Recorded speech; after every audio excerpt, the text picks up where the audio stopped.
Haleluya, puji nama Tuhan, salam sejahtera di dalam kasih kita Tuhan Yesus Kristus. Salam jumpa dalam Renungan 79, keluarga Jemaat GPDI El Shaddai Magelang. Tuhan memberkati kita semua, dimanapun kita berada. Saya percaya setiap firman Tuhan adalah kekuatan di dalam hidup kita. Itu sebabnya saya mengajak mari terus alami pembaruan di dalam Tuhan setiap hari. Dengan kita merenungkan firman Tuhan, menggunakan 365 hari yang mengubahkan hidup Anda. Saya percaya ada begitu banyak kehidupan yang dipulihkan, yang diubahkan oleh Tuhan. Puji nama Tuhan, dalam Renungan 79 saya beri tema buta melihat. Kita akan baca bersama dalam Matius 9 ayat 27 sampai ayat 31. Bapak Ibu melihat di dalam Alkitab, menyimak dalam Alkitab, saya akan membaca dari ayat 27 sampai ayat 31, demikian firman Tuhan. Ketika Yesus meneruskan perjalanannya dari sana, dua orang buta mengikutinya sambil berseru-seru dan berkata, "Kasihanilah kami, hai anak Daud." Setelah Yesus masuk ke dalam sebuah rumah, datanglah kedua orang buta itu kepadanya dan Yesus berkata kepada mereka, "Percayakah kamu bahwa aku dapat melakukannya?" Mereka menjawab, "Ya Tuhan, kami percaya." Lalu Yesus menjamah mata mereka sambil berkata, "Jadilah kepadamu menurut imanmu." Maka meleklah mata mereka, dan Yesus pun dengan tegas berpesan kepada mereka. Katanya, jagalah supaya jangan seorang pun mengetahui hal ini. Tetapi mereka keluar dan memasyurkan dia ke seluruh daerah itu. Kalau kita observasi perikop ini tentu di dalam perikop ini Yesus dan dua orang buta terlibat ya dalam peristiwa ini. Ini adalah peristiwa saat Yesus menyembuhkan dua orang buta yang datang kepadanya sehingga mereka sembuh dan dapat melihat. Peristiwa ini terjadi di sebuah rumah saat Yesus berkeliling dari desa ke desa untuk menyampaikan Injil keselamatan. Nah, kalau kita melihat interpretasi, ya, apa makna yang bisa kita ambil dari peristiwa ini, ya, dengan tema buta melihat, ya. Buta bisa melihat tentu satu hal yang luar biasa. Ya. Yang pertama kita lihat, untuk mengalami pertolongan Tuhan dalam hal ini kedua orang buta yang bisa melihat, ya.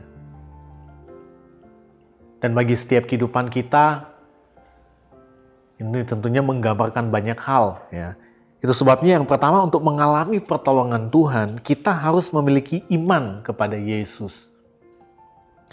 Di ayat 28 dikatakan, setelah Yesus masuk ke dalam sebuah rumah, datanglah kedua orang buta itu kepadanya. Dan Yesus berkata kepada mereka, "Percayakah kamu bahwa aku dapat melakukannya?" Mereka menjawab, "Ya Tuhan, kami percaya." Jadi kita melihat ada iman yang luar biasa dari dua orang buta ini. Dari pertanyaan Yesus dan dari jawaban dua orang buta ini menunjukkan betapa pentingnya iman, ya, percaya kepada Tuhan dengan sungguh-sungguh supaya kita menerima pertolongan dari Tuhan. Ya, menerima baik mujizat, menerima kesembuhan, kemenangan atas setiap masalah, dan banyak hal yang tentunya hanya pertolongan Tuhan yang akan membuat kita mampu dan menang. Nah, untuk mengalami hal itu adalah kita harus memiliki iman di dalam Tuhan. Percaya kepada Yesus bukan hanya sekedar percaya dan menunjukkan kita ini adalah orang Kristen yang datang ke gereja setiap hari Minggu. Tapi bagaimana kita benar-benar percaya dengan sungguh kepada Yesus.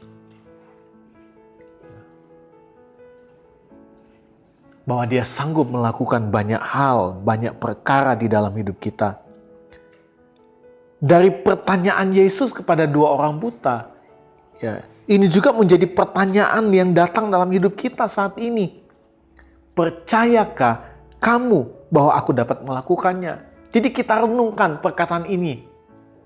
Seolah-olah perkataan ini datang dari untuk kita, ya. Saat ini, ya, kita tangkap apa yang Yesus sampaikan, apa yang Yesus tanyakan kepada kedua orang buta. Ini juga yang Yesus sampaikan, tanyakan kepada kita saat ini juga. Kita merenungkan, Yesus sedang bertanya kepada kita, percayakah kamu bahwa aku dapat melakukannya? Dan saya percaya apapun yang sedang kita alami di hari-hari ini, ada iman yang sungguh kepada Tuhan Yesus. Kita akan menjawab, ya Tuhan, kami percaya. Itulah iman, percaya yang sungguh kepadanya. Yang pada akhirnya kita mengalami pertolongan Tuhan. Kita mengalami kuasa yang memberi kita kemenangan. Iman kepada Tuhan Yesus. Kita nggak bisa beriman kepada yang lain. Tidak ada pertolongan di luar Yesus. Orang percaya, jemaat Tuhan, mari terus beriman kepada Yesus. Nggak boleh beriman kepada Yesus dan kita juga beriman kepada yang lain. Nggak boleh. Hanya Yesus. Itu sebabnya ada pujian, sekali Yesus tetap Yesus. Selamanya Yesus. Nggak ada yang lain. Ya, kita nggak akan mengalami pertolongan. Kita beriman sama Tuhan, tapi kita beriman yang lain, ya kita nggak beriman sama Tuhan. Ya, kita nggak bisa menduakan Tuhan. Beriman sungguh-sungguh hanya kepada Yesus. Apapun yang kita alami, kita percaya hanya Yesus yang sanggup menolong kehidupan kita. Yang kedua, makna yang kedua, untuk mengalami pertolongan Tuhan, kita harus memiliki tindakan iman. Karena ternyata percaya tidak hanya cukup sampai di kata percaya. Tetapi kita lihat contoh dua orang buta. Mereka tidak hanya percaya bahwa Yesus sanggup menolong mereka, tetapi mereka datang dan berseru kepadanya. Jadi mereka datang, mereka nggak, oh tuh Yesus, dia sanggup menolong, dia udah nyembuhin banyak orang. Kita pun pasti akan disembuhkan, saya percaya. Tetapi mereka nggak datang, mereka nggak berseru, mereka nggak akan mengalami mujizat Tuhan. Jadi mereka harus datang kepadanya. Itu sebabnya firman Tuhan katakan mereka datang kepadanya. Mereka mengikuti dia.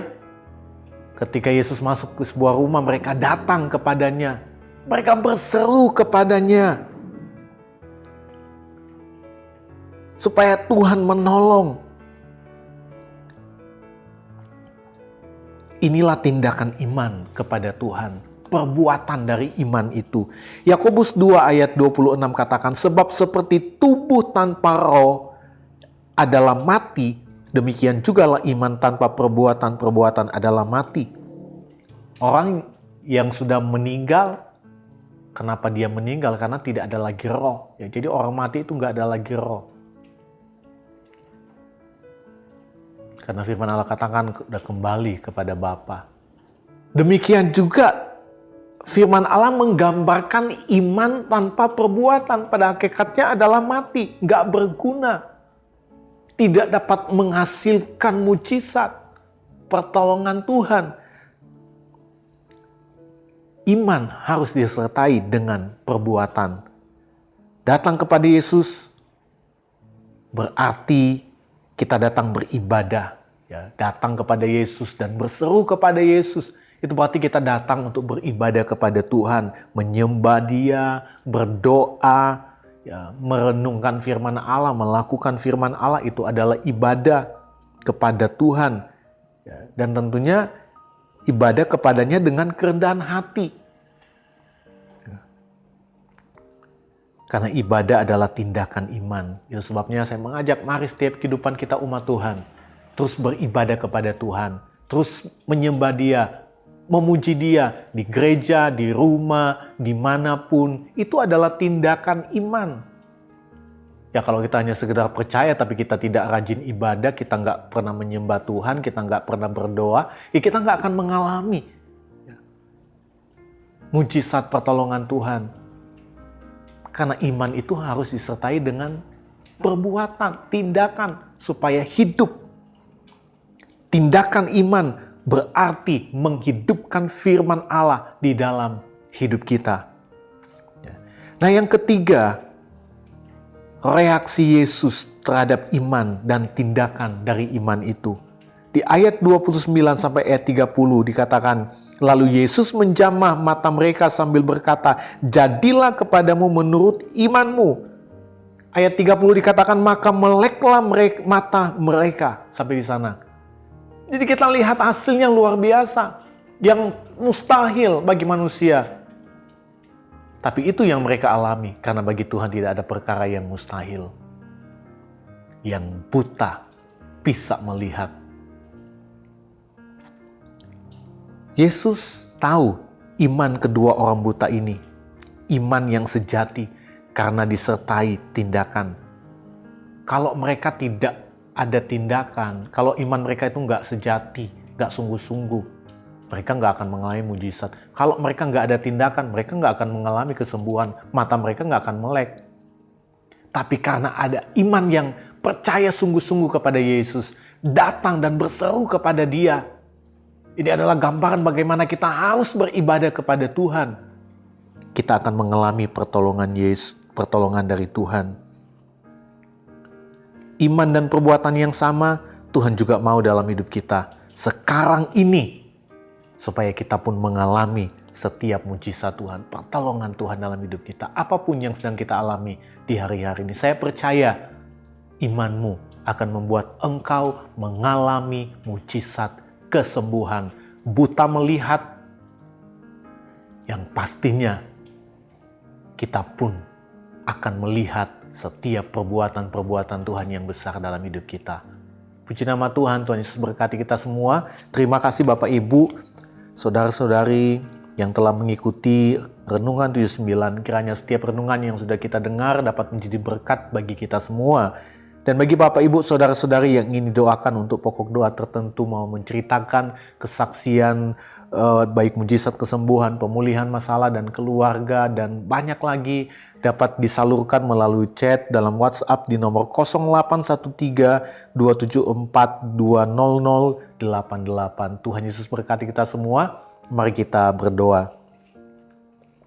Segala pujian, syukur, hormat, dan kemuliaan hanya bagi Tuhan Yesus di tempat yang maha tinggi. Terima kasih buat saat ini kami boleh menikmati kebenaran firman-Mu yang boleh mengajari kami menjadi umat Tuhan yang percaya sungguh-sungguh kepadamu.